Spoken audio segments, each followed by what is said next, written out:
자, 11번째 썰 한번 가보도록 하겠습니다. 댓글 컨텐츠고 영상 제목, 제 큰 매형이 건설회사 사장인데 요새 힘들다고 합니다. 회사 몇 군데 망했다고 합니다. 라는 영상에 달린 댓글입니다. 많이 힘드시겠네. 건설회사 사장이면 아마 그런 거 하시는 것 같아요. 이제 건설 같은 거 일을 따가지고 이제 인부 불러가지고 작업하는 거 있잖아요. 공사 책임자 같은 거. 예. 아마 뭐 아파트 같은 건물은 아니고, 왜 보면 뭐 별장이나 뭐 펜션 아니면 이제 뭐 상가 건물, 뭐 빌라, 아마 이런 건물을 짓는 회사를 운영하시는 것 같아요. 근데 요즘 이런 건물을 지을 일이 거의 없어요, 이게. 예. 그렇죠, 여러분? 왜냐? 남아 돌거든요. 이미 지은 데도 남아 돈단 말이야. 이미 지은 뭐 빌라나 아니면 이제 뭐 상가 건물, 남아 돈단 말이죠. 더 지을 필요가 없어요, 이게. 아니 뭐 자꾸 짓기만 뭐해. 여러분들 유튜브 통해서 보셨겠지만 요새 보면 뭐 다 지어놓고 사람 만드는 데도 굉장히 허다거든요, 이게. 한때 인기 많았던 뭐 그런 것도 인기 없어요. 한때 막 건설 경기 좋았을 때는 그 시골 같은 데 있죠. 시골 같은 데 뭐 집 짓고 사신 분들 많았잖아. 이제 기촌 붐이 일어나면서 요즘 기촌 하신 분들 많이 없죠, 여러분. 기촌 힘들다는 거 아니까. 그러다 보니까 시골에 뭐 집 지어놔도 이제 안 나가요. 네, 안 나가. 그 시골 살이가 힘들다는 거 아니까.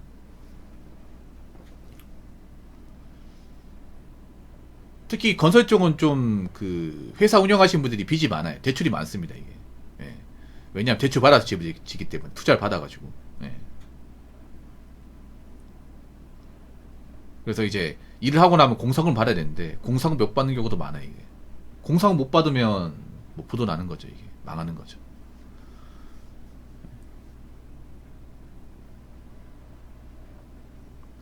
근데 제가 봤을 땐 앞으로 건설 쪽이 좀 잘 풀리기는 쉽지 않을 것 같아요, 개인적으로. 이 건설이 굉장히 밀접하게 연관되어 있거든요, 건설 쪽이. 예, 단순히 있잖아요, 뭐, 건설회사 운영하는 사람만 일이 없는 게 아니라, 이 건설이 여러 가지가 연관되어 있어. 뭐, 배관. 보통 이제, 집 지으면, 건물 지을 밑에 배관 깔아야 되잖아요. 하수도 맞죠? 상하수도 연결해야 되는데, 배관 쪽도 일이 없고, 그리고 전기. 보통, 우리가 살고 있는 모든 어떤 건물 안에 전기가 들어가잖아요. 전기 이런 배관 전기 배전 이런 시설도 작업해야 되는데 작업할 곳이 없어요, 이게.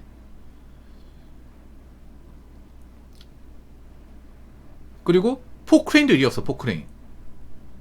보통 여러분들 건물 지을 때 보면 이제 건물 허물잖아. 뭐 낡은 건물 허물죠. 근데 이제 허물 건물도 없잖아, 이게. 예. 그리고 포크레인도 일이 없어, 포크레인도. 그래서 이제 보면 왜 길 가다 공사 같은 거 있죠. 뭐 하수도 공사나 아니면 이제 뭐 보도블록 공사 이런 거 아니면 이제 지자체에서 하는 거 아니면 일이 많이 없어요, 이게. 일을 해도 여러분 보면 그런 거지 뭐. 한 번씩 이렇게 하수도 공사하는 거. 아니면 이제 도로 재정비하는 거. 아스팔트 공사. 이것만 다지 사실 일반 사적으로 하는 그런 건축이나 공사 일은 많이 없어요, 이게. 그 지자체에서 일 따오는 거 쉽지가 않고 뭐 누구한테는 다 주는 것도 아니고. 그러다 보니까 뭐 건설 관련된 이제 여러 가지 일자리가 없는 거죠, 이게. 타설도 없고, 타설도. 아니, 뭐, 건물 지어야 타설을 할 거 아니야. 미장도 없고. 뭐, 건물 안 지어지고 지붕에 뭐, 이거, 방수 작업할 것도 없지 않습니까? 예. 다 없는 거죠, 이게. 건설이 굉장히 밀접하게 연관되어 있으니까. 타일도 없고, 타일도. 뭐, 집을 지어야 위에 뭐, 안에 뭐, 타일 공사할 거 아니야, 이게. 포크레인도 일이 없고, 그리고, 뭐, 불도저 일이 없고, 예. 땅 평평하게 하는 거 있잖아요. 그리고 뭐 덤프트럭 같은 거, 덤프트럭 요즘 일이 많이 없다고 하죠. 덤프트럭 일이 대부분이 건설 쪽이에요. 덤프트럭, 레미콘하고. 레미콘은 건설 쪽 아니면 사실 뭐 들어갈 데가 없어요. 레미콘이 애매한 게 그런 거죠. 레미콘이 이제 그 타설 작업할 때 많이 쓰니까 시멘트 분도 많이 쓰는데 시멘트가 안 쓰이잖아요, 이게. 집을 안 지으니까. 그래서 요즘 레미콘 회사들 보면 이제 회사 안에 레미콘 차량이 다 서 있습니다, 이게.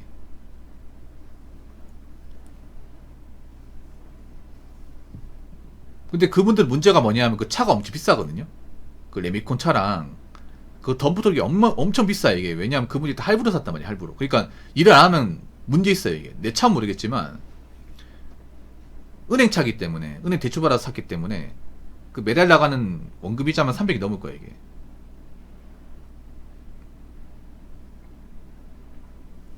그 일 안 하는 것만으로 문제 생기는 거죠.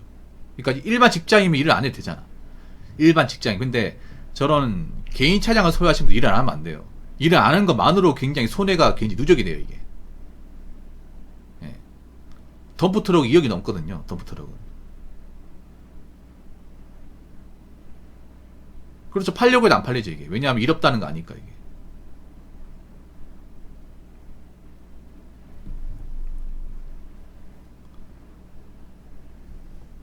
앞으로 이 상황이 얼마나 지속될지 모르겠지만 제가 봤을 때는 당장은 풀릴 것 같지는 않습니다. 예. 자, 댓글 한번 읽어보도록 하겠습니다. 최근 60개 이상의 건설사가 폐업했습니다. 2월 세무서에 부가가치세 신고로 갔는데 직원도 몇 분만 계시고 대부분 폐업 신고로 오신 것 같은데 무거운 분위기에 저도 기분이 안 좋더군요. 정말 쎄한 분위기가 피부에 직접 와닿는 현실입니다. 진짜 일자리가 없습니다. 저도 채용 안 하고 3명 일을 하고 있습니다. 라고 적으셨습니다. 아까 이 댓글 적으신 분이 여기 계셨거든요. 이 닉네임 뭐더라 이분이? 이분이 닉네임이 재미유님. 예, 이 고양이 부사 있는 분. 뭐 어디 가셨지 이분? 이분이 어떠냐는 제가 물어봤는데 이분이 그 스타트업 회사 하시거든요. 한때 스타트업 인기 많았잖아. 한 5년 전에 IT 붐이 일어나면서 이제 스타트업 인기 많아가지고 만드는 이제 IT 쪽에 이제 좀 그 수많은 시부들이 스타트업 많이 세웠죠. 근데 이제 스타트업 많이 안 나오죠 요즘에. 예.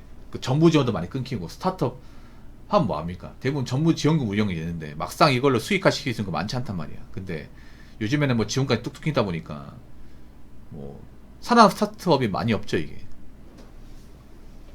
정부의 지원 받는 거가 뭔가 이제 확실한 성과나 이제 사업 아이템 만들어서 유지를 해야 되는데 그게 쉽지가 않죠 이게.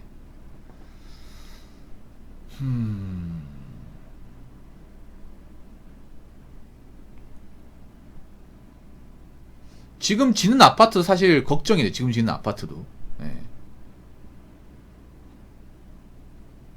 부산 사람 아니죠. 지금 서울 사람이에요. 이 댓글 적으시고. 참 신기한 게 뭐냐 하면 아파트는 계속 짓고 있어. 지금 아파트 들어갈 데가 없어서 이제 아파트 짓는 게 아니잖아. 들어갈 데가 엄청 많아요. 매물 엄청 많습니다. 예, 매물 엄청 많아. 팔겠다 이러는 사람 엄청 많아 이게. 근데 사는 사람이 별로 없어요 이게. 사는 사람이. 지금 신축도 뭐 비어있는 집도 있고 그리고 금매로 팔려고 하는 사람도 좀 있거든요. 근데 안 나가 이게. 안 나간단 말이야 이게. 그러니까 지금 뭐 빈집도 많이 있고 빈 아파트도 있고 금매하려고 하는 사람도 있고.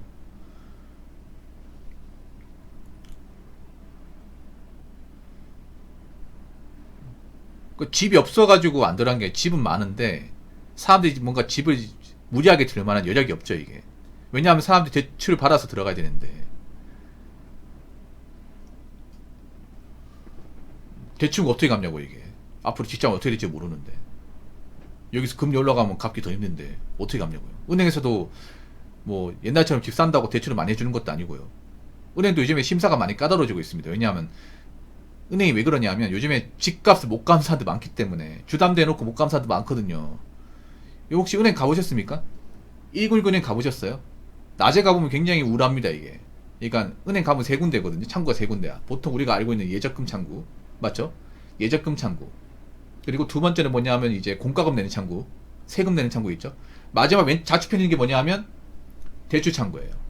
은행 가면 낮에 가면요 한 70%가 대출 상담이에요. 예, 예적금은 거의 없어요. 예적금은 금방 합니다. 그래서 예적금 창구 사람 별로 없어요. 은행은 별로 없습니다. 왜냐면 요즘에 온라인으로 다 하다 보니까 예적금 이게 뭐 창구 많이 쓸 필요가 없어. 그래서 나이 드신 분들 말고는 이용을 안 해요 이게. 근데 대출 보면 줄이 잔뜩 있으면 잔뜩. 대부분 보면 옆에서 확실한 얘기는 안 들리지만 얘기하는 들어보면 정말 심각해요. 대부분 빚을 갚으려고 오는 게 아니라 빚을 연장하려고 오는 거야. 네. 아니면 채무가 연체됐다가 그러니까 빚을 못 갚아서 오는 거예요 쉽게 말해서. 잘 갚아서 오는 게 아니라 여기서 추가 대출 또 받으려 한다거나 아니면 이제 대출 기한 만기돼서 또 추가 연장시켜 달라고 한다거나 아니면 앞으로 대출을 제때 못 갚을 것 같아 어떻게 하면 좋겠냐 뭐 이런 겁니다. 여러분 대부분 안 좋은 거예요 이게. 그래서 얘기하는 건 굉장히 뭔가 좀 심각해 이게. 예, 오래 있기 힘들어 이게.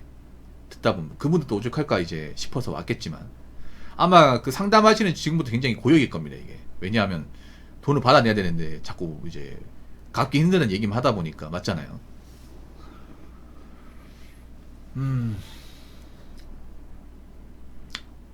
저는 이렇게 된 거란 거를 오래 전부터 예감했었어요.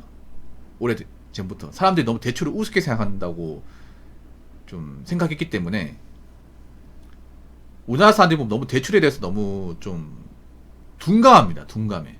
대출은 무서운 건데 막상 이 대출이 얼마나 무서운지 모르고 있다 막상 대출 빚을 못 갚고 상황이 안 좋아지다 보니 그때 가서 하는 거야. 그때 가서 대출 자체가 무섭다는 거 알아야 되는데 근데 자기들이 이제 막 추심받고 돈 떨어지고 일할 데 없고 그때 가서 알게 되는 거야. 근데 그때 가면 상황이 너무 안 좋은 거죠. 그런 사람이 대한민국에 너무 많은 거야 이게. 너무너무 많은 겁니다. 한번 생각해봐. 지금 뭐 일 없다고 하신 분들 보면 대체로 뭐 자산이 있다거나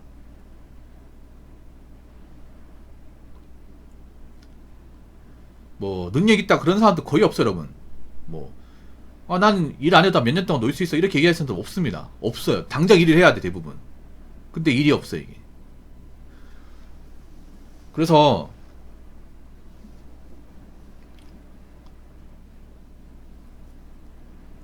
있잖아요. 지금 얼마나 사람들이 많이 심각한지 알 수 있으냐면 오전에 은행 갔다 오시면 돼. 1금융권. 네, 1금융권 갔다 오시면 돼요. 그럼 압니다. 1금융권 아무 데나 갔다 오시면 돼. 한 오전 9시에서 10시 사이 갔다 오시면 됩니다. 네. 한쪽만 줄이 길게 있습니다. 정말 길게 있어요. 그만큼 지금 빚 못 갚는 사람들이 많은 거예요 이게. 그래서 제가 누누이 얘기했죠. 빚은 절대 우습게 하시면 안 된다고. 능력 없으면 빚 생각하지 말라고 얘기했습니다. 그리고 본인 능력이 부족해서 더 아끼고 돈을 모아야 된다고. 이제는 아시겠죠. 이제는. 그 전에 몰랐겠지만